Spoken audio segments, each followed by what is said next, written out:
Silakan duduk Bapak Ibu, Shalom. Apa kabarnya hari ini? Luar biasa, karena kita punya Tuhan yang luar biasa. Iya, hari ini saudara, kita akan sama-sama belajar firman Tuhan. Berapa banyak yang percaya kita ada di hari-hari yang terakhir? Ya, saudara, apapun yang kita lakukan ini Tuhan tahu. Sampai ke dalam-dalamannya Tuhan tahu. Dan di sini Tuhan bilang, tuliskan kepada jemaat itu, aku tahu. Tuhan tahu segala pekerjaanmu, ya, baik jerih payahmu maupun ketekunanmu. Jemaat ini baik nggak? Luar biasa nggak? Jerih payahnya, ketekunannya, ya, pokoknya mereka ini rajin, luar biasa. Dan Tuhan bilang, aku tahu juga mereka bukan hanya berjerih payah, mereka bekerja baik, pekerjaannya baik, ya, tekun juga, semua baik. Bahkan bukan cuma itu saudara, ya, Alkitab berkata, Tuhan juga tahu, ya, mereka itu tidak sabar terhadap orang-orang jahat. Ya, kalau ada orang berbuat jahat rasanya, gitu ya. Ini orang kok jahat ya, ya kok selingkuh terus nggak tobat-tobat ya. Ini orang kok gini, dia nggak sabar. Bahkan bukan cuma itu, jemaat di Efesus ini telah mencobai mereka yang menyebut dirinya rasul. Ada orang-orang yang tampil mengaku-ngaku mereka hamba Tuhan, mereka rasul. Ya, kalau ada yang asli selalu ada yang palsu. Benar nggak saudara ya? Tas saudara itu ada yang palsunya. Ya, bahkan ada yang terlihat seperti asli loh. Ya, teman saya bilang, "Loh, so beli yang mahal-mahal Bu di Plaza Indonesia, beli di Mangga 2 saja." Ya, harganya jauh lebih murah. Kelihatannya asli juga loh, Bu, itu kulitnya sama loh. Ya, dari China tapi. Ya, kalau itu pakai kulit sapi, yang di China dari kulit ayam. Keripik dong. Ya, sepintas terlihat sama. Tetapi barang yang asli sama yang palsu pasti beda. Dan satu saat akan teruji. Nah, jemaat di Efesus ini, mereka tuh bisa membuktikan loh, hamba Tuhan asli sama palsu. Loh, jemaat di sini bisa nggak buktikan yang asli sama palsu?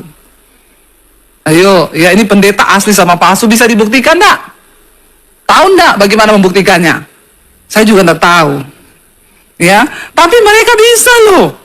Dan Tuhan tahu, Tuhan bilang, aku tahu bahwa engkau itu telah mencobai mereka yang menyebut dirinya rasul, tapi sebenarnya mereka bukan rasul. Dan benar kata firman Tuhan, akhirnya benar engkau mendapati bahwa mereka semua itu pendusta.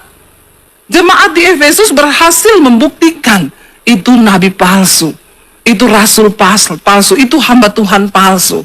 Tuhan bilang, aku tahu, dan kau berhasil membuktikan. Ayat yang ketiga bahkan lebih luar biasa lagi, di sana dikatakan, dan engkau tetap sabar dan menderita oleh karena namaku. Ini jemaat luar biasa loh, mereka tuh menderita karena nama Yesus, sabar. Dijalani, disyukuri, mereka sabar.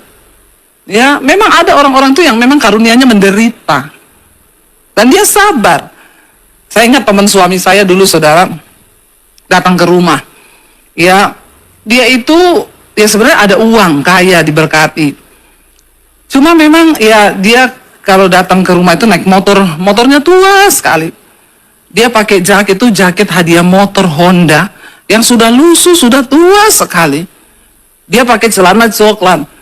Lalu dia datang, dia bilang sama suami saya gini, tahu nggak celanaku ini? Ini celana pramuka zaman kita SMA dulu loh. Terus saya bilang, iya saya tahu. Itu jaketmu juga jaket hadiah motor jadulmu itu kan. Kalau nggak dikasih hadiah, kau nggak punya jaket kan. Lalu saudara satu saat dia bilang begini, ya, dia tuh tiap datang itu bawa rantang, susun gitu ya. Di bawah tuh ada nasi, nomor 2 ada sayur bayam bening. Terus di tengah di 3 itu tempe tahu goreng sama sambal. Kalau datang ke rumah saya bilang, nggak usah dimakan, saya masak babi rica loh. Lebih enak ini makan. Iya nanti tak makan, tapi ini tetap tak makan dulu. Kenapa? Sayang ya, ini 5.000. Aku tiap hari tuh makannya ini, tiap hari dia makan itu. Lalu saya jengkel lihat dia saudara, karena orang ini kok menderita sekali loh. Padahal dia tuh nggak terlalu menderita, tapi dia bikin hidupnya menderita. Ada orang-orang itu sebenarnya dia nggak harus menderita, tapi dia sabar menderita, karena dia cari-cari sendiri itu penderitaan. Dia menderita karena kebodohan ini. Saya jengkel, saya bilang sama suami saya, aku nek ya lihat dia itu. Jadi baunya kan apek toh. Karena jaketnya jaket dari zaman dulu, celana pramuka zaman SMA dulu masih dipakai. Bukan karena miskin loh. Kalau karena miskin beda cerita. Dia lebih kaya dari kita waktu itu. Punya mobil, rumahnya besar, usahanya besi lagi. Satu kali dia tanya sama saya gini, Kak Debbie, menurut Kak Debbie saya ini karunianya apa? Kenapa sudah tertawa? Ya, dengan lantang saya bilang, kayaknya kamu tuh karunia menderita. Dia langsung sedih mukanya dan dia pamit pulang. Ya udah, aku tak pulang dulu ya. Saya tuh merasa berdosa, saya bilang sama suami saya, aduh, saya salah ngomong kali ya. Tapi tadi tuh saya bercanda tuh loh. Ya masa dia masukin hati, gimana ya caranya? Suami saya bilang, biar aja, emang bener kok dia karunia menderita. Besok dia datang lagi, saudara. Dia bilang sama suami, saya mau ketemu istrimu, mau konseling. Lalu dia bilang begini, Kak Debbie, dia panggil saya Kak, dia menghormati ya. Kenapa Kak Debbie bilang saya karunia menderita? Waduh, saya bilang, wah cilaka ini, kepahitan dia ini gara-gara omongan.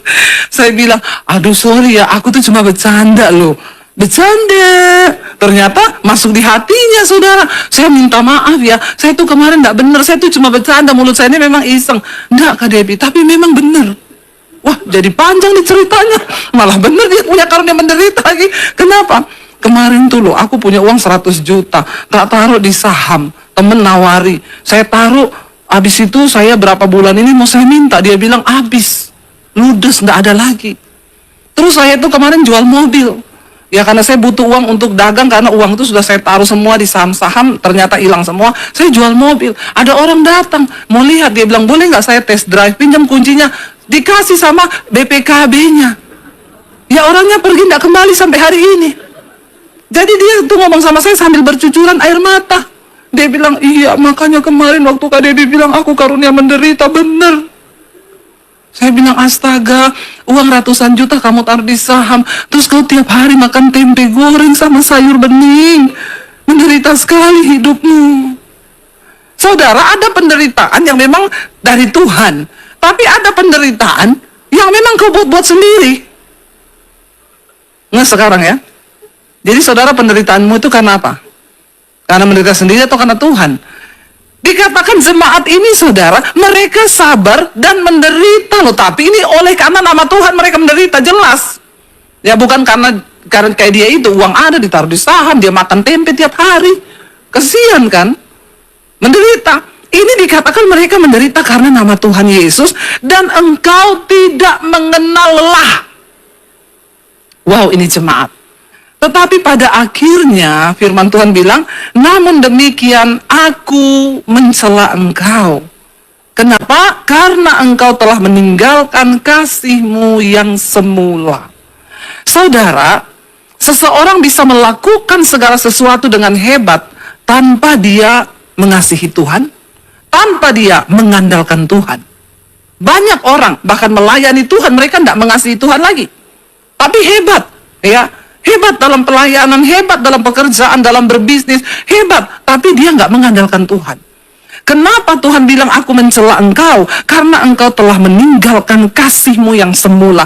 Segala sesuatu yang kita lakukan dalam hidup ini, entah pekerjaan, pelayanan, atau apapun, harus didasari akan kita mengasihi Tuhan. Karena kita mengasihi Tuhan. Ya, ada orang-orang yang melayani tapi dia nggak mengasihi Tuhan. Bagaimana si orang itu bisa jatuh dari kasih yang semula? Saudara, di dalam proses pertobatan di hidup kita, itu ada tahap-tahapan. Ketika seseorang bertobat, itu ada yang namanya cinta mula-mula kepada Tuhan. Kasih yang mula-mula kepada Tuhan. Nah, ada 3 tahapan di dalam kasih yang mula-mula itu. Ketika orang bertobat menerima Yesus, yang pertama itu adalah tahap proses, ya, dia itu dibenarkan. Waktu orang ketemu Tuhan, dia berjumpa Yesus, ini kita berdosa nih. Ya, lalu kita dibenarkan oleh Tuhan. Itu bukan karena hasil usaha kita, itu adalah pemberian Tuhan. Ya, jadi saya ini waktu dipanggil Tuhan bukan saya baik loh. Saya ini penuh dosa, saya mau bunuh diri. Tapi Tuhan benarkan saya karena kasih karunia. Makanya saya itu nggak terlalu peduli kalau saya misalnya berteman dengan seseorang, lalu ada yang bilang, ih ibu berteman sama dia ya, ibu nggak tahu itu dia itu dulu seperti apa. Saya bilang, itu kan dulu, itu masa lalunya. Saya pun punya masa lalu. Tapi kan sekarang dia nggak seperti itu. Sekarang kan dia sudah berubah. Ya mungkin Tuhan sudah lupa dosanya, tapi kau masih ingat-ingat. Ya kau yang harus bertobat, amin. Waktu kita bertobat, kita ini tidak ada yang benar. Ini loh kasih karunia. Kita diselamatkan bukan karena perbuatan baik, tapi itu hasil pembenaran dari Tuhan. Semua kita, termasuk saya. Orang saya waktu di jamaah Tuhan, saya mau bunuh diri, penuh dosa, hidup saya hancur. Tapi saya dibenarkan bukan karena perbuatan baik, karena kasih karunia. Itu tahap awal orang pertama kali berjumpa dengan Tuhan. Ini jangan dipakai, diterjemahkan untuk sekarang ya, setelah sudah pelayanan, lalu bersinah, homo, selingkuh, terus ngomong, kita kan dibenarkan bukan karena perbuatan baik, tapi karena kasih karunia, pret. Itu sesat itu. Ada tahapan, ini loh yang namanya kita tidak boleh tinggalkan kasih yang mula-mula itu. Ya, pertama kali kita bertobat, kita dibenarkan sama Tuhan. Nggak peduli sehitam apapun dosamu. Dikatakan sejauh langit dari bumi Tuhan buang. Ya, seperti timur dari barat. Dia membuang semua dosa dan pelanggaran kita. Tidak diingatnya lagi. Asal kita bertobat. Tapi manusia ingat nggak? Ingat terus manusia itu. Nggak mungkin lupa. Karena manusia memang cenderung ingat yang jelek. Ya. Makanya saudara saya tuh berteman, ibu enggak tahu ya dia itu ya, ibu enggak tahu ya itu ya. Ya, saya tidak mau tahu. Yang saya lihat dia yang sekarang. Tuhan sudah lupa. Ini namanya proses kita dibenarkan oleh Tuhan. Tapi setelah kita dibenarkan saudara, itu ada proses yang kedua, tahap kedua, kita masuk dalam proses pengudusan. Waktu kita dibenarkan di sini ini, apakah kita sudah benar? Belum, tapi Tuhan yang benarkan kita. Bukan usaha kita, bukan karena kita benar, kita diterima kasih karunia itu maksudnya di sini. Kita dibenarkan karena kasih karunia, tapi kita sudah benar belum? Belum kan? Kita masih berproses, tapi Tuhan terima kita sebagai anak. Tuhan angkat kita, aku terima kau memang kotor, banyak dosa. Ya, kita ketemu anak di pinggir jalan, tidak berorang tua. Anak ini kotor, dekil. Waktu kita peluk dia, kita terima sebagai anak, dia sudah bersih? Belum, masih kotor, tapi sudah diterima kan? Karena Bapa membenarkan kita, dia memberi kita kasih karunia, dia angkat hidup kita dari kekotoran itu. Nah, sekarang proses pengudusan. Anak ini dibawa pulang, dimandiin dong. Kita yang tadinya belum benar ini, waktu saya terima Yesus, saya ini kan masih pemarah, masih ya tukang gosip, mungkin ada yang masih merokok, ada yang masih mabok, ada yang masih bersinah, tapi kita sudah diterima Bapa dulu. Setelah kita menerima kasih karunia, kita masuk ke tahap yang berikutnya, itu pengudusan. Nah, di sini nih kita berproses. Kasih mula-mula itu begini. Kita mau berjalan setiap hari dari kekudusan kepada kekudusan. Firman Tuhan itu membersihkan hidup kita. Yang tadinya kita tukang marah-marah hari pertama Tuhan. Saya dulu begitu. Waktu saya bertobat, Tuhan, terima kasih Engkau terima aku nih kotor. Aku nih banyak dosa. Saya mulai bikin data list dosa-dosa saya yang terikat loh. Pemarah 1, ya 2 apa lagi, dia penipu, ya 3 apa lagi, ya semua tulis saudara, mau perokok, pesinah, penjudi, tulis semua, karena nih kita masih ada dalam diri kita, tapi Tuhan sudah beri anugerah, dia terima kita. Nah, kasih mula-mula itu, kita nih karena mencintai Tuhan, kita ingin menguduskan diri kita supaya kita ini boleh selalu dekat dengan Tuhan. Kita menghormati kasih karunia itu. Aku mengasihi Tuhan dan Tuhan berkata, kuduslah kamu sebab aku kudus. Karena tanpa kekudusan tidak ada orang bisa melihat Tuhan. Amin saudara. Makanya ketika Yesus ketemu Nikodemus, Nikodemus seorang pemimpin agama Yahudi, orang Farisi. Dia itu adalah salah satu anggota Sanhedrin, adalah orang terpilih dari seluruh agama Yahudi. Orang Farisi itu mereka punya sekte yang terkeras, paling fanatik. Kurang apa Nikodemus itu? Guru loh. Tapi waktu ketemu Yesus, Tuhan bilang, kalau engkau tidak dilahirkan kembali, engkau tidak mungkin melihat kerajaan Allah. Dan dia tanya, maksudnya itu apa? Apakah aku harus masuk ke rahim ibuku lalu lahir lagi? Tuhan bilang, kamu seorang pengajar, pemimpin agama Yahudi, tapi kamu nggak ngerti maksud yang aku kasih tahu kepadamu? Yang lahir dari daging itu daging. Dan kamu harus dilahirkan kembali dari air dan roh. Artinya apa? Kita ini harus dibersihkan. Kasih mula-mula itu, saudara, saya dulu ketika bertobat terima Yesus, setiap hari saya koreksi diri di hadapan Tuhan.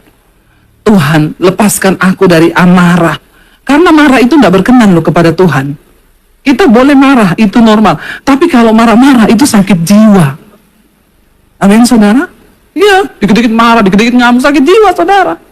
Ya, dan jiwamu itu belum dipenuhi oleh firman Tuhan. Kalau engkau ada dalam kasih yang mula-mula, setiap hari kita nih pengen, Tuhan, aku pengen berubah.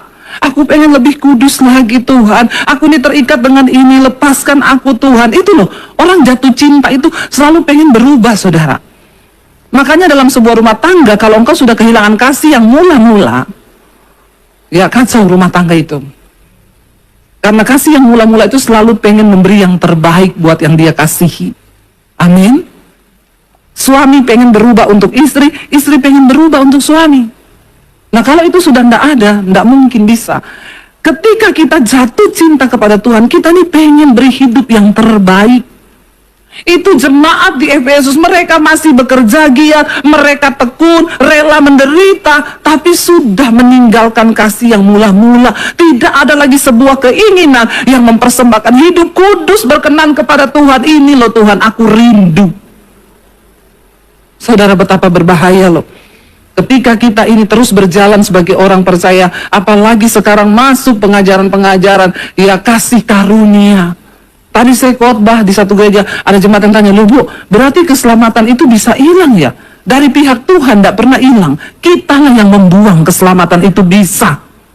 Karena kita tidak menghargai. Karena kita tidak menghormati Tuhan. Kita hidup sembarangan. Ya, bisa saudara, kita buang keselamatan itu. Kita yang buang. Karena itu hati-hati saudara. Yesus berkata kepada jemaat Efesus, Tuhan bilang, kamu itu memang begini, rela menderita. Ya, kamu gini, tapi aku mencela engkau. Karena engkau telah kehilangan kasih yang mula-mula. Setelah kita ini terus dalam pengudusan oleh Roh Kudus, kita minta Tuhan. Karena saudara, hanya orang-orang yang karakternya dibentuk seperti Kristus yang bisa masuk dalam kerajaan Allah. Tidak ada pemarah nanti masuk surga. Saudara bayangkan kalau orang pemarah masuk surga, oh kacau surga, tiap hari berantem toh. Jadi sekarang ini latihan, amin. Jangan marah-marah, amin. Bilang amin. Tidak usah memandang saya dengan tegang begitu mukamu. Baru aja saya bilang ini sudah marah ya. Di surga tidak ada orang marah-marah, suami istri di rumah belajar latihan jangan marah-marah, amin. Yang rela aminnya, ya. Belajar setiap hari itu banyak memuji Tuhan, senyum. Yang masuk surga itu orang-orang yang banyak senyum. Saudara tersenyum aja berat, jangan mimpi kau masuk surga. Mukanya ketekuk. Jangan. Ayo kita latihan sekarang nih. Kita lagi proses latihan sekarang untuk mencapai warga kewargaan kita yaitu di surga. Ya, jadi latihan yuk, jangan marah-marah, jangan ini, dirubah dalam kekudusan menjadi seperti Kristus. Nanti ketika menjelang kedatangan Tuhan, kita masuk di dalam proses kemuliaan, kita mengalami masa pengangkatan. Siapa yang rindu saudara untuk berjumpa dengan Tuhan Yesus? Kita semua rindu. Hari-hari ini banyak sekali berita-berita yang mengkhawatirkan. Makanya selama diberi kesempatan hidup, hiduplah bagi kepentingan kerajaan Allah. Amin. Tuhan bilang, selama masih siang, bekerjalah untuk upah yang sampai pada kekekalan. Jangan cuma cari uang di bumi.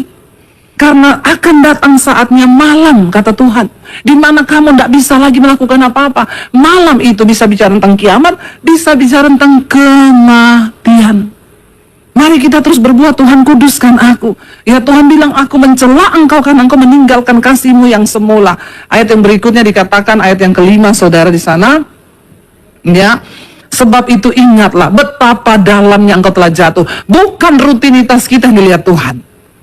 Buah hidup kita.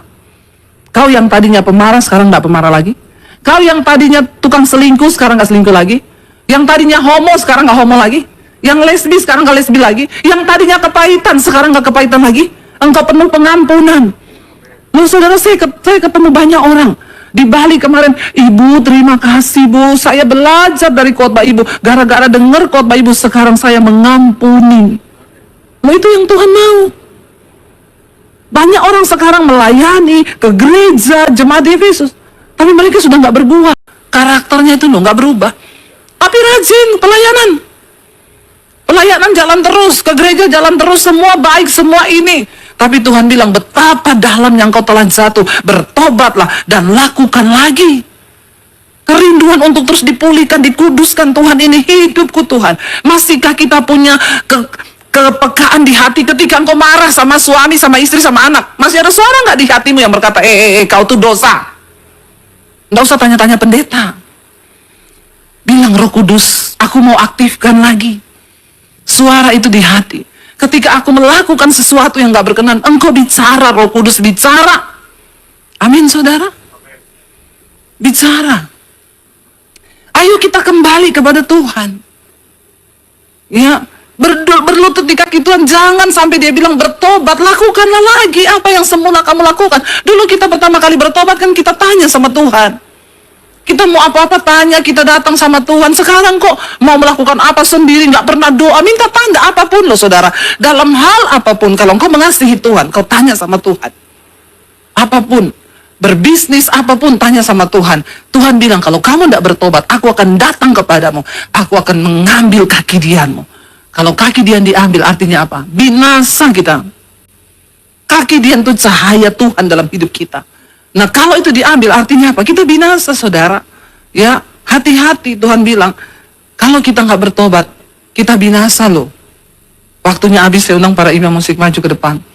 Mari saudara, jangan hanya kita rutinitas ke gereja setiap minggu, pelayanan setiap minggu, tapi lakukan ya dengan hati yang masih tetap itu pengudusan kita, pembenaran kita. Kita masih rindu suara Tuhan, kita masih tanya Tuhan, kita masih libatkan Tuhan. Kalau kau marah, denger nggak Roh Kudus ngomong, dosa, dosa, dosa. Amin, saudara. Kalau udah nggak denger suara gitu lagi, bertobat loh. Betapa dalam kau telah jatuh. Karena Alkitab juga bilang begitu, nggak ada kasih, semuanya omong kosong. Nah, kita akan membahas dulu ya bahwa bagaimana hidup itu tidak berarti tanpa cinta, saudara. Ya, tanpa kasih. Kita tuh sering mendengar kata kasih. Kalau yang ada di pikiran saudara, kalau orang bilang kasih itu identik dengan apa? Angkat tangan. Hadiah, ya. Ada yang lain? Pengorbanan. Ada lagi yang lain? Cinta itu apa? Yang perempuan-perempuan, tolong ngomong. Nah, itu yang saya tunggu dari tadi. Jujur sekali ibu ya. Nggak ada uang, nggak ada cinta ya. Ya, selain donatur dilarang mengatur ya bu. Mata duitan ya. Iya, saudara, kalau kita mendengar kata kasih itu identiknya apa? Ya itu tadi, hadiah, pemberian, uang. Makanya seringkali kalau kita tuh pinjam uang terus nggak dikasih, ngomongnya apa? Nggak ada kasih. Bahasanya orang Kristen itu, bahasa yang sangat rohani. Kalau pinjam uang, dibilang nggak ada. Padahal kaya, ke gereja, pelayanan, tapi kok nggak ada kasih. Apakah kasih itu hanya sesimpel itu? Pemberian, hadiah, uang, ya? Kita mau belajar dulu apa itu kasih supaya kita mengerti ya sebelum kita membahas lebih lanjut. Kenapa tanpa kasih itu tidak ada hidup yang kekal apalagi? Ya, buka bersama 1 Korintus 13 ayat 1. Ya, mulai yang jatuh-jatuh cinta juga, yang pacaran ya, biar menjadi pertimbangan ini, ya. Jadi pertimbangan, jangan bilang, ya cinta itu buta." Cinta buta, token listrik itu bunyinya bukan lagu dangdut. Sayang tolong dipikir ya. Token listrik bunyinya itu nit, makin kau nggak bayar makin kencang nit. Ya, bunyinya itu bukan lagu dangdut. Jadi tolong kau pikir baik-baik ya. Yuk, apa itu kasih? 1 Korintus 13 ayat 1. "Sekalipun aku dapat berkata-kata dengan semua bahasa manusia dan bahasa malaikat, tetapi jika aku tidak mempunyai kasih, aku sama dengan gong yang berkumandang dan canang yang gemerincing." Tolong dengar baik-baik. Sekalipun, ya kata Alkitab, manusia itu, orang itu bisa bahasa apapun, bahasa malaikat sekalipun. Ada yang tahu sini bahasa malaikat? Pernah jadi malaikat? Ya, pasti kita nggak tahu. Tapi Alkitab bilang, walaupun orang tahu bahasa malaikat, Kalau tidak punya kasih sama dengan gong yang berkumandang. Bunyinya to alias apa? Om. Ya, om do. Apa itu om do? Om Doni. Omong doang ya. Itu omong kosong ya. Lalu dikatakan di sana, sekalipun aku mempunyai apa? Karunia. Untuk apa? Bernubuat, dan aku mengetahui segala rahasia dan memiliki seluruh pengetahuan, dan sekalipun aku memiliki iman yang sempurna untuk pindahkan gunung, tapi jika aku tidak mempunyai kasih, aku sama sekali tidak berguna. Bayangkan loh saudara, saya ini baru merenungkan waktu dikasih tema kan. Saya renung-renungkan, kasih itu gila banget ya. Ini kita khotbah di Jaksel. Jadi saya ngomong gila itu tolong jangan disalah artikan ya. Beda kalau ngomong di Tangerang. Itu pendetanya kok ngomong-ngomong gila gitu ya. Nah, kalau di Jaksel ini biasa ya. Kalau ngomong gila ya, itu kasih itu ternyata gila ya, artinya itu tidak tergambarkan lah. Gilanya itu ya jangan memang ini bahasa Indonesia memang sangat terbatas sih ya. Saya mau pakai bahasa Inggris juga takut saudara nggak ngerti ya. Biasa aja keles. Biar nggak bisa bahasa Inggris nggak apa-apa, yang penting punya saldo ke luar negeri, bener nggak? Biar kau bisa bahasa Inggris nggak pernah ke luar negeri, kasihan deh lu. Itu visa Amerika, visa Australia, visa Europe kepake nggak? Makanya jangan suka sombong ya sama orang yang nggak bisa bahasa Inggris. Kalau dia punya saldo di sana cuma touchscreen semuanya, dia mengerti bahasa ya. Jadi sampai di mana tadi? Ya, ini dikatakan saudara, biar mengerti bahasa malaikat, mengerti bahasa apapun, bahkan dikatakan punya karunia bernubuat. Orang Kristen sekarang kan cari-cari yang bisa nubuatan toh. Ada orang Kristen datang sama saya, "Bu, nubuatin saya dong." Nubuatin apa ya? Apa aja? Kurang kerjaan. Ini yang menyebabkan banyak pendeta bernubuat. Jadinya nubuat-buat, karena banyak orang Kristen yang suka nubuatin. Ya kalau nggak bisa dinubuatin ya nggak usah dipaksa kan, amin. Saya selalu bilang nubuat yang paling teruji dan benar itu firman Tuhan. Pulang saja kau baca Alkitab, amin. Kenapa? Karena walaupun hamba Tuhan atau siapapun punya karunia bisa bernubuat, mengetahui segala rahasia. Tiba-tiba saudara datang, Pak Yosua berdiri depan pintu langsung panggil gini, "Sini dulu kau. Kemarin jam 3 sore kamu check-in hotel di hotel ini. Bapak kok tahu? Saya punya karunia mengetahui berbagai-bagai rahasia." Kira-kira saudara gemetaran nggak sama Pak Yosua? Gemetar tuh. Ternyata kenapa Bapak tahu? Saya pakai itu pelacak di HP-mu. Jangan cuma suka yang aneh-aneh. Karena yang aneh-aneh itu kalau nggak ada kasih sama dengan tidak ada gunanya. Punya karunia, nubuatan, bisa mengetahui rahasia, ya, punya pengetahuan yang tinggi. Sekarang itu sudah banyak akhirnya hamba Tuhan itu juga pengen sok sakti. Karena memang itu akibat jemaat ini pengen yang sakti-sakti. Ya, saya pengen didoakan biar rebah. Ya, sampai ada saudara yang tiap minggu rebah terus. Sampai geger otak nggak pernah berubah hidupnya. Saking tiap minggu rebah terus. Ya, aneh-aneh lagi, ada yang ngajar di gereja pengajaran untuk berbahasa roh. Dia ajar, coba ngomong, coba bapak, suruh ngomong, la ya. Ada cewek cantik lewat, lama-lama asik, lama-lama asik. Bertobat ya. Itu karunia yang tidak menyelamatkan kita.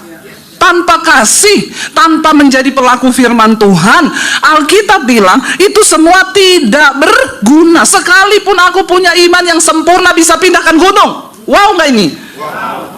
Ya udah, ya makanya nyanyi. Sekarang malah nyanyi, walaupun gunung itu tak berpindah. Akhirnya menciut imannya ya, karena nggak pindah-pindah juga nih gunung. Ya, orang Kristen ini memang ada saja ya. Ini loh, walaupun punya iman sempurna bisa pindahkan gunung loh. Ya, hebat nggak ini orang? Hebat ya. Hebat luar biasa saudara, bisa pindahkan gunung.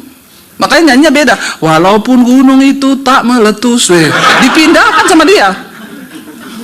Tapi Tuhan bilang, walaupun kau punya iman bisa pindahkan gunung. Kalau tanpa kasih semuanya tidak kan tinggal ketiga hal ini di akhir zaman: iman, pengharapan, dan yang terbesar dari tiga hal ini adalah kasih. Amin.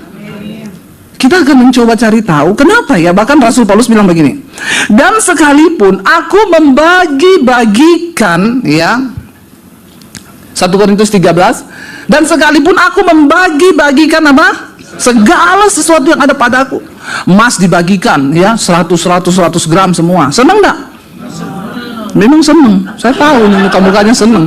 Ya, dikatakan di situ, bagikan segala sesuatu, bahkan menyerahkan tubuhku untuk dibakar.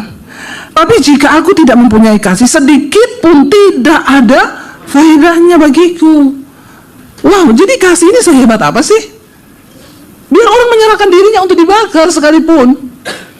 Demi nama Yesus mungkin, atau demi saudaramu. Kau sudah bagikan semua hartamu buat orang.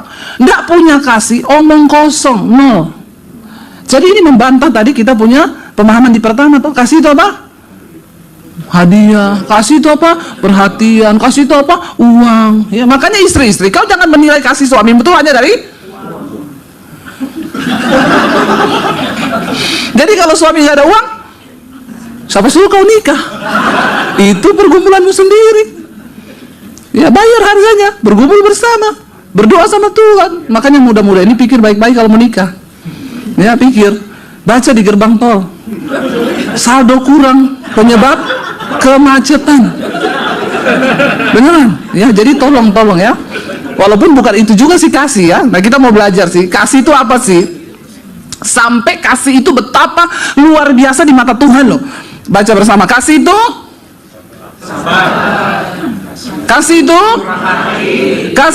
tidak, ia tidak, dan ia tidak melakukan yang tidak sopan, dan tidak mencari keuntungan diri. Ia tidak pemarah, tidak menyimpan kesalahan.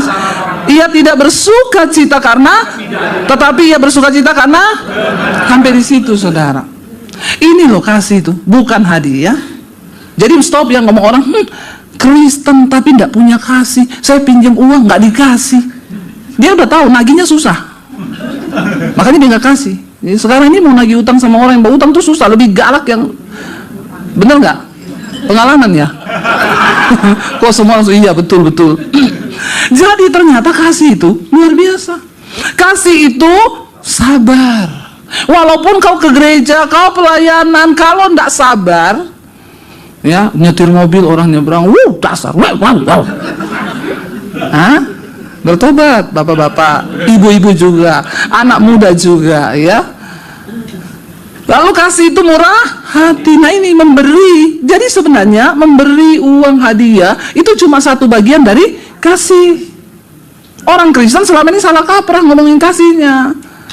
Ada di dalam kasih itu yang namanya murah hati, gampang untuk menolong orang, amin. Tapi nggak semuanya kasih itu. Lalu dikatakan yang ketiga, ia tidak cemburu. Istri-istri cemburu sama suami boleh nggak? Baru dibilang kasih tidak cemburu udah boleh. Saya mau meluruskan ya, kayaknya kalau istri itu tidak cemburu sama suami, tapi curiga boleh. Loh, kalau curiga sama cemburu itu beda loh. Ya, kalau curiga itu kan mencurigai, ya, itu ada unsur-unsur detektif. Untuk ya kita bisa mencari tahu kebenaran ya. Jadi suami juga kalau dicurigai istri itu bersyukur, berarti kau disayang.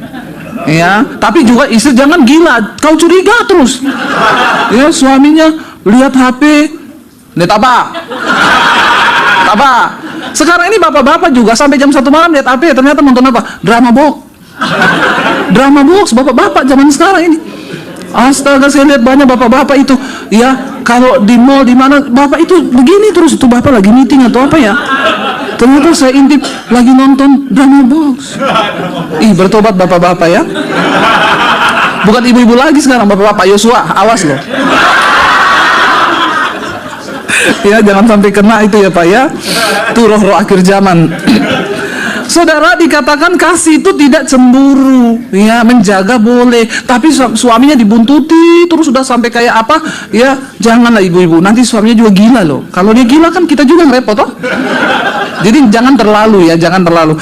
Kasih itu tidak memegahkan diri dan tidak sombong.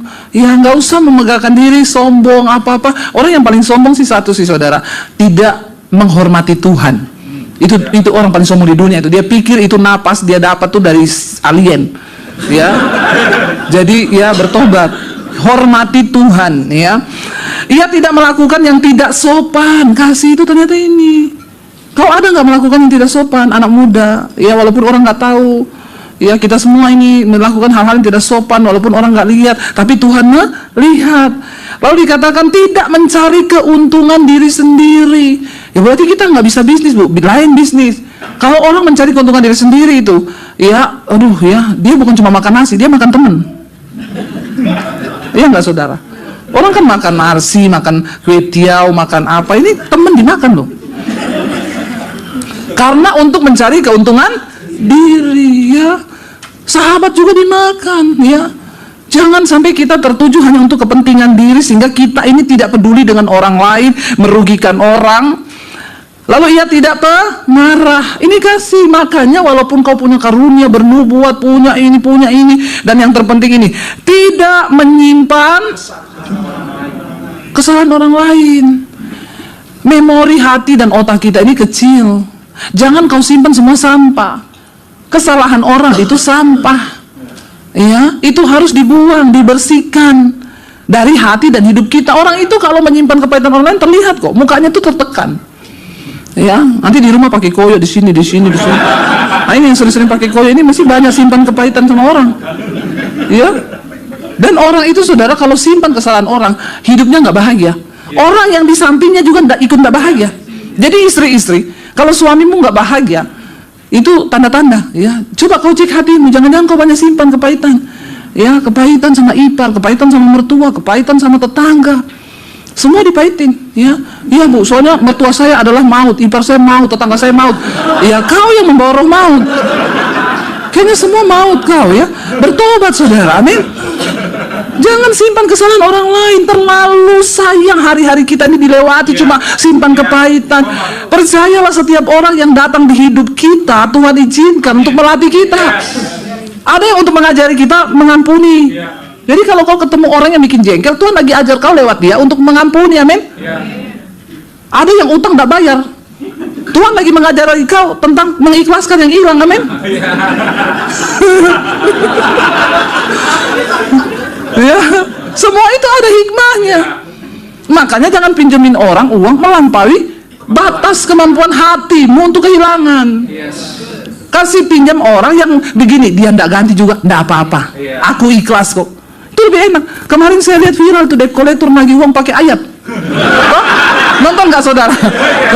Hei Adrian, Matius kata Yesus kepadamu, kau tidak akan pernah keluar dari penjara kalau tidak kau lunasi hutang-hutangmu. Ya, dibalaslah oleh Adrian. Ya, maka Tuhan berfirman, apabila orang meminjam kepadamu, jangan kau harap ganti. Susah kalau udah baku tangkis, alas ini ayat dipakai tangkis-tangkisan. Saya komen di situ, hei Pak, tolong ya jangan salah gunakan ayat. Ini ayat bukan untuk nagih utang Pak. Ini bicara utang dosa Pak yang dibayar oleh Kristus sampai lunas Pak. Ya makanya kau juga jangan pinjamin orang uang kalau kau tidak sanggup kehilangan. Amin. Supaya kita belajar ikhlas saudara. Kadang-kadang memang Tuhan izinkan ya. Nggak apa-apa, jangan kau simpan kesalahan orang supaya hidupmu diberkati. Karena kalau tidak, orang tuh kalau banyak simpan kesalahan orang, mukanya ketekuk. Benar, itu biar mau tarik benang, tarik kawat, tarik apa itu, tetap ketekuk. Ya, tidak ada senyum, nggak damai, nggak ada sukacita. Ya coba ngapa mau gitu? Suami juga lihat udah males. Ya lihat istri model begini, kenapa kau simpan pahit sama iparmu, pahit sama mentua, pahit sama tetangga? Cobalah jadi orang yang manis-manis aja. Masalah itu pasti datang. Tuhan menciptakan kita sebagai makhluk sosial, artinya kita akan ketemu banyak orang. Tapi pakai setiap kesempatan ketemu orang untuk kita ini belajar, amin. Ya belajar. Lalu dikatakan dia tidak menyimpan kesalahan orang lain, tidak bersukacita karena ketidakadilan, tapi bersukacita karena kebenaran. Oh ternyata ini definisi kasih. Nanti kau pulang ulangi lagi nih di rumah, baca baik-baik itu kasih. supaya kita tahu. Nah, kita akan belajar untuk mengasihi, ya, karena ini bulan Valentine, bulan Februari ini dikait-kaitkan dengan kasih, saudara. Tapi saya berdoa supaya kita semua ini belajar, ya. Nggak apa-apa lah ya kita mengambil satu momen untuk kita ini belajar lebih dalam supaya nggak salah arti. Nanti hari Valentine itu banyak anak-anak muda yang menyerahkan keperawanannya sama cowoknya. Kenapa? Karena membuktikan rasa cintanya. Setan itu. Itu bukan kasih, itu iblis itu. Jangan ada wanita-wanita yang kau dibodoh-bodohi, ya. Jangan bilang saya sudah terlanjur, Bu. Soalnya dulu saya pilih dia, saya belum bertobat, mata saya masih gelap. Itu sudah resiko, ya, itu harga mati yang harus dibayar. Makanya yang muda-muda ini, yang muda-muda yang belum menikah, angkat tangan, coba tolong angkat tangan, ya. Saya mau memberi nasihat, ya, tapi kalau cuma angkat tangan 2 orang kayaknya nggak usah. Banyak ini tapi malu angkat, nggak apa-apa. Mending kamu belum nikah tapi happy daripada nikah terus nggak happy. Nggak apa-apa, ya, umur 26 belum nikah, 30, nggak apa-apa. Kalau ada tantemu yang julid-julid itu ketemu, kan pasti ditanya toh, kapan nikah? Ya, jawab gini, tante, aku pilih pernikahan yang bahagia karena aku pengen langgeng seumurnya. Aku nggak pengen jadi janda muda. Ya, bilangnya gitu. Soalnya memang tante-tante julid itu nggak puas. Kalau ketemu udah punya pacar belum? Belum. Kalau sudah, kau jawab sudah. Kapan nikah? Kalau kau sudah nikah, dia tanya, belum punya anak? Ya, benar, ya. Jadi tanya tante ini, tante atau sensus penduduk?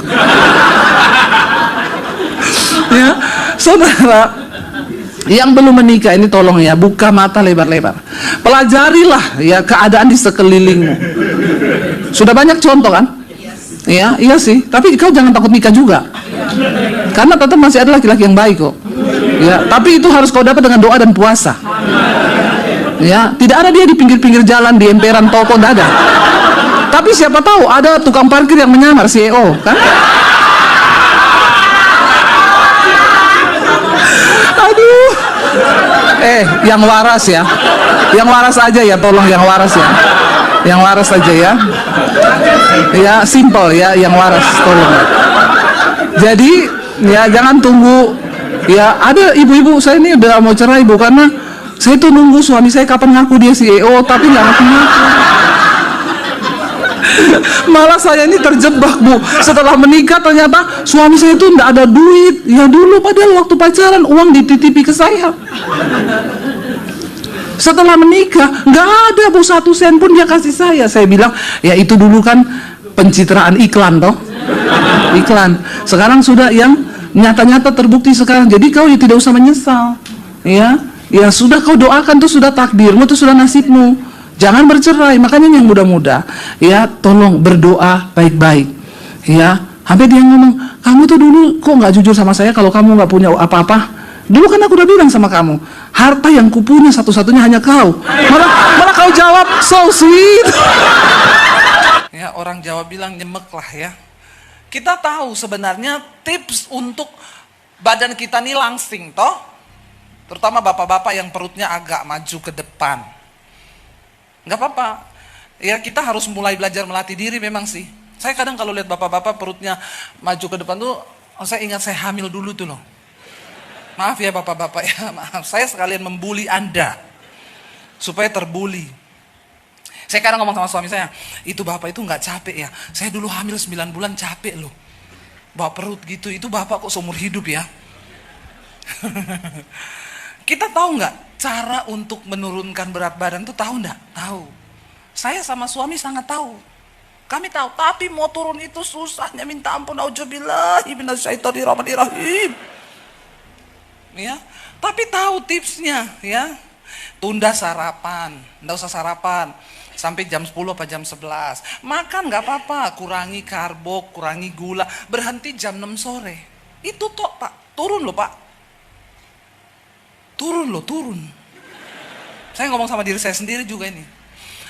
Tapi menguasai diri itu memang susahnya minta ampun. Iya Pak, iya. Kalau kita kembali sebenarnya semua kepada penguasaan diri. Ya, memang penguasaan diri itu, aduh, nggak gampang. Tapi saya mau belajar, saudara. lumayan nih barusan turun lagi 2 kilo.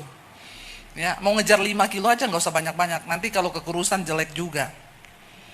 Ya, mau sehat. Hidup mati di tangan Tuhan, tapi sehat di tangan kita dong, ya.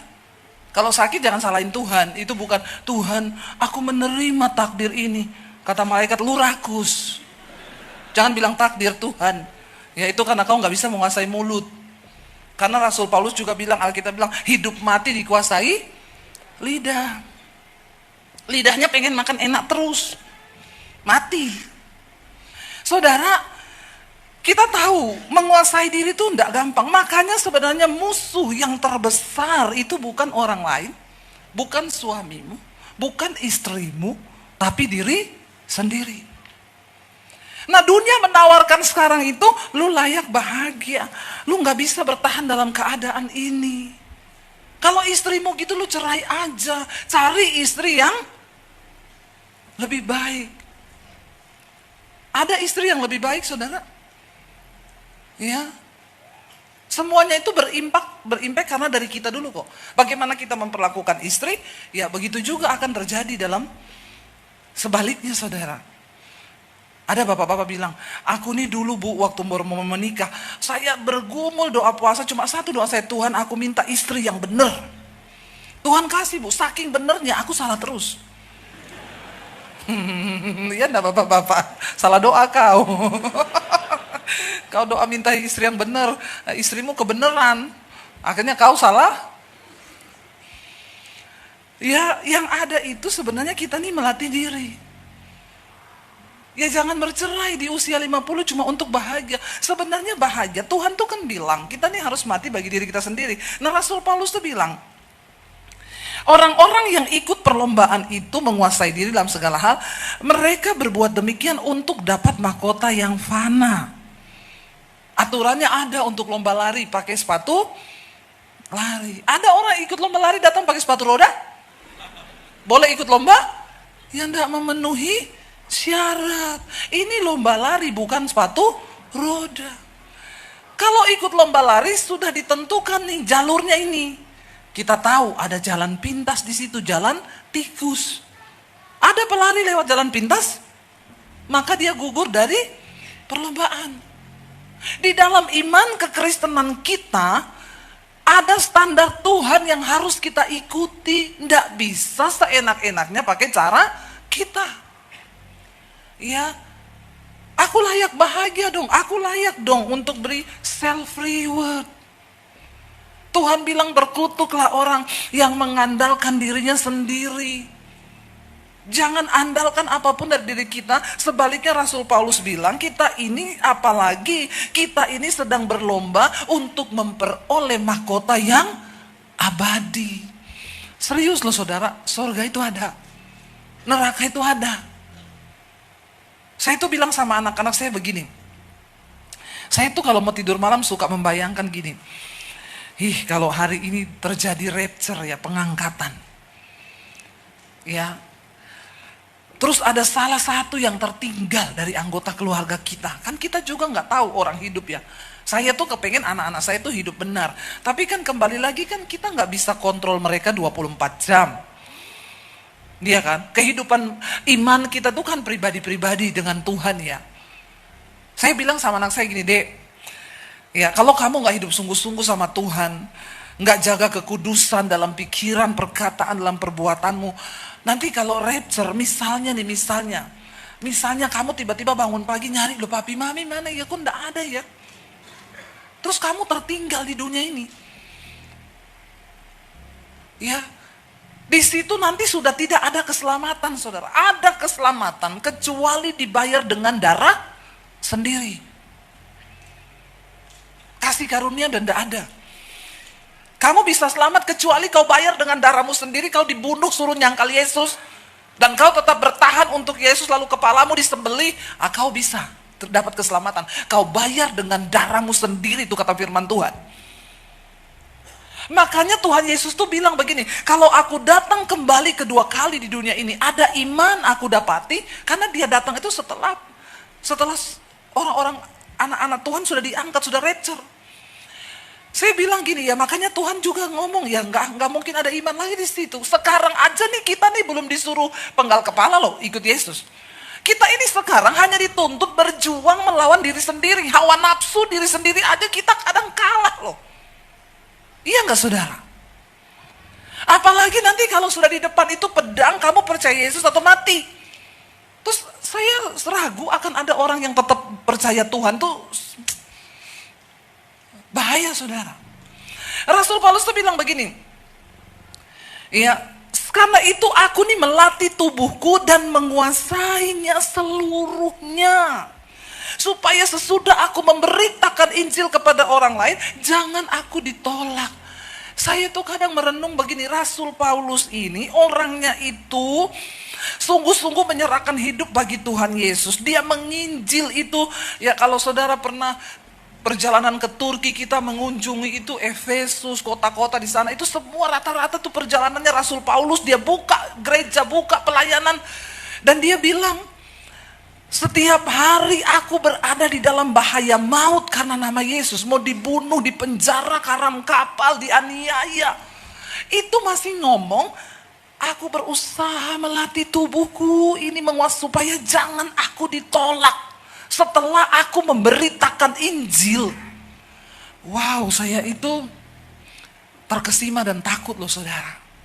Sementara orang Kristen sekarang nggak pernah menyangkal diri, nggak pernah pikul salib, dosa bersinah, dugem, berantem, kepahitan, dan bilang mati masuk surga. Hello, di mana ada orang segila ini? Betapa tersesatnya. Ya, kita harus berusaha mematikan diri sendiri untuk mendapatkan perkenanan Tuhan. Nggak bisa kita hidup seenak-enaknya kita dan bilang, mati masuk surga. Jangan tersesat dengan ajaran-ajaran hari-hari ini yang menyesatkan.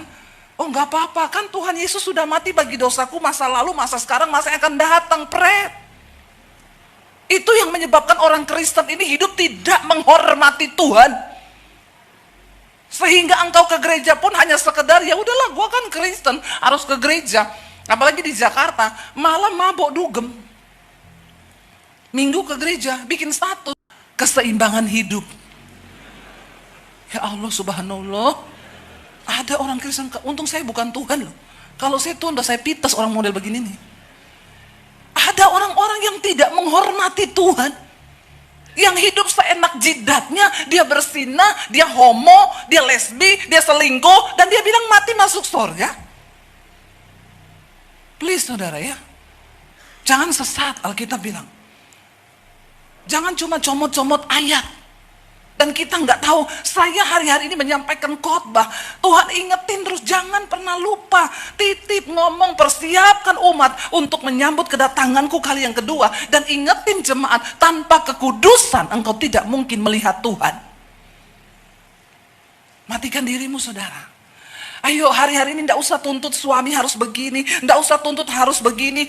Kalaupun dia yang salah, Tuhan ampuni aku, Tuhan ampuni aku. Gitu aja. Tuhan ampuni aku, Tuhan. Banyak duduk di kaki Tuhan. Banyak merendahkan diri di kaki Tuhan. Tuhan ampuni aku, Tuhan. Itu cara untuk engkau bisa mematikan diri, saudara. Karena bahaya. Kalau kita mengikuti diri sendiri, kita ini menjadi orang yang terus menuntut Tuhan. Aku ini kurang dihargai. Aku ini kurang gini. Kurang bahagia. Kurang duit. Kurang terus. Sehingga kita lupa untuk bersyukur. Apa yang sudah kita nikmati, yang sudah kita alami bersama Tuhan. Seringkali kita lupa bersyukur. Kenapa? Karena kita punya tuntutan terus sama Tuhan mengenai diri kita ini. Kurang dihargai, kurang duit, kurang cantik, kurang ini. Orang ibu-ibu tuh yang operasi plastik terus itu karena merasa diri kurang. Hidung udah bagus-bagus. Saya selalu bilang, kalau hidungmu satu, lubangnya dua menghadap ke bawah, itu sudah normal, Bu. Nggak usah lagi kau tambah-tambahi. Nanti kalau kena syaraf, bahaya. Ada ibu-ibu, hidungnya mancung. Tapi karena kena syaraf, kalau ngomong, gimana kabar Bu Debbie? Ibu kenapa begini? Iya kemarin disuntik kena syaraf Bu. Nggak usah aneh-aneh. Orang-orang begitu karena nggak puas dengan diri, mengikuti tuntunan diri. Padahal Alkitab berkata apa? Jangan engkau merawat tubuhmu untuk memuaskan semua keinginannya. Merawat tubuh itu sepantasnya. Bukan untuk memenuhi keinginannya, akhirnya kita melakukan segala cara. Saya nih mau di-endorse sama satu klinik kecantikan ternama di Jakarta. Bu, kami mau menawarkan kerjasama endorsement sama ibu. Ibu bisa pilih semua treat. Gratis, tapi pokoknya unlimited. Ibu pilih apa aja. Syaratnya setiap ibu ambil treat, ibu cuma cukup upload di story satu, di TikTok ibu satu, sama di Instagram ibu satu. Saya tahu di klinik itu saudara, buat facial tuh aja bisa belasan juta, artis-artis masuk ke situ. Ya, lalu dia tawarkan, ini bu ada gini, dia kasih lihat yang sudah masuk ke klinik kami. Ini hidungnya sekarang jadi mancung, ini dagunya sekarang jadi kecil. Ya, saya bilang, saya takut nanti Tuhan tidak kenal saya. Mati, begitu berdiri di pintu, ya, dipanggil Debbie Basir, saya masuk, malaikat bilang bukan ini. Bukan. Debbie Basir itu dulu hidungnya pesek loh. Ya, dagunya biasa, ini kok tiba-tiba udah dagunya panjang, hidungnya mancung. Saya bilang enggak dulu deh, terima kasih, ya. Semua orang ambil bu, ambil itu klinik, ngapain? Saya merasa sudah cukup dengan diri saya. Saya harus benahi apa yang ada di dalam ini karena Tuhan gak tertarik dengan yang di luar. Ya, saya tanya sama suami, menurutmu gimana say? Dia bilang, gak usah, nanti kau jadi lain. Nanti aku kayak tidur kayak orang lain, gak usah, begini aja sudah cukup. Saudara, rasa cukup, itu yang bisa membuat kita bersyukur. Kalau kita gak punya rasa cukup, ya Alkitab itu bilang begini, coba kita lihat. Ya, di dalam Ibrani pasal yang kedua, Ibrani pasal yang ke-13 ayat yang ke-5 saudara. Memang ini ayat bicara tentang hamba uang. Tetapi ayat yang selanjutnya itu luar biasa ya. Ibrani 13 ayat 5. Di sana firman Tuhan berkata begini, baca sama-sama. Janganlah kamu menjadi hamba uang. Ayat yang B ini yang saya mau garis bawahi, baca. Cukupkanlah dirimu dengan apa yang ada padamu, karena Allah telah berfirman, aku sekali-kali tidak akan membiarkan engkau, dan aku sekali-kali tidak akan meninggalkan engkau. Rasa cukup di dalam diri kita sendiri itu yang seringkali itu yang bisa membuat kita bersyukur. Ada orang sudah punya banyak tapi karena dia rasa nggak cukup-cukup sehingga dia nggak bisa bersyukur. Ya, makanya ibu-ibu itu nggak pernah berhenti saudara. Kalau sudah sekali perbaiki hidung itu nanti pengen balik terus tuh tiap hari. Ya, menghabiskan uang ratusan juta hanya untuk permak diri karena dia pikir Tuhan tertarik dengan apa yang ada di luar. Tuhan tuh tertarik dengan apa yang ada di dalam. Manusia batiniah kita dari sini. Ketika engkau dalam rumah tangga, jangan tuntut suamimu bikin kau bahagia. Tapi Tuhan, aku mau belajar untuk berkata, ampuni aku Tuhan. Biarkan aku ini mati bagi diriku. Dan aku bisa melakukan yang terbaik buat rumah tanggaku. Karena iblis itu jahat saudara. Ya, iblis itu selalu menggoda kita. Tapi gak usahlah kita tuduh iblis jahat karena memang dia sudah jahat. Jangan terbiasa menyalahkan iblis terus. Tapi mari kita lihat pada diri kita sendiri. Karena musuh terbesar orang itu ialah dirinya sendiri. Makanya firman Tuhan bilang manusia itu dicobai oleh keinginannya sendiri. Ia dipikat lalu terseret olehnya. Saya mau kasih contoh begini saudara. Ini persoalan yang kecil-kecil aja. Saya kalau di rumah itu memang saya selalu bangun lebih pagi. Ya, kadang jam 4 saya udah bangun. Ya, kalau udah bangun nggak tahu mau ngapain lagi, saya ke dapur. Ya, saya lihat apa gitu piring kotor, ada yang nggak beres, saya bersih-bersih, lalu saya masak. Kadang lagi masak itu, ya setan itu mulai ngomong gini, kamu kan udah capek toh, kamu cuci piring, kamu beresin rumah, anak-anakmu masih tidur. Ibu-ibu jangan senyum-senyum, saya tahu juga kadang kau digoda begitu. Ya, masa kamu begini, begini, begini. Kamu tuh layak bahagia loh. Layak dihargai loh sebagai seorang istri. Cuma dituntut terus. Kalau saya ikutin diri saya, saudara, saya pergi ke kamar anak saya tendang pintu mereka. Dasar anak-anak kurang ajar, prak, kan begitu. Tapi hari-hari ini saya mau belajar, saya bilang, Tuhan, terima kasih Engkau beri aku kesehatan, kekuatan, biar hidupku ini menjadi berarti bagi keluargaku. Iblis, kau tidak usah pengaruhi, bikin aku panas-panas. Lebih baik aku bekerja sambil memuji Tuhan. Saya memilih, saya nyanyi. Kadang-kadang kalau saya nyanyi sendiri itu peperangan rohani itu. Ya, tiba-tiba aku ada hari ini karena Tuhan baik dan teramat baik bagiku. Kadang air mata saya menetes. Saya sedang berusaha mengalahkan diriku ini loh. Yang lagi bicara, menuntut kamu itu bisa lebih bahagia, kamu itu bisa begini, kamu harusnya dihargai, kamu harusnya dihormati, kamu harusnya begini. Saya bilang stop, ya stop. Ini yang Rasul Paulus bilang, aku melatih tubuhku. Ya, ada bapak-bapak bilang, Bu, istri saya tuh kurang ngajar, gak pernah menghargai saya. Saya beliin dia mobil, saya gini, Pak, Bapak pernah gak berdoa di kamar dan berkata, Tuhan, ampuni aku. Aku memberkati istriku. Coba Bapak lakukan itu. Bapak pernah melakukan seperti itu? Ya jujur belum pernah itu Pak, itu yang kau belum lakukan.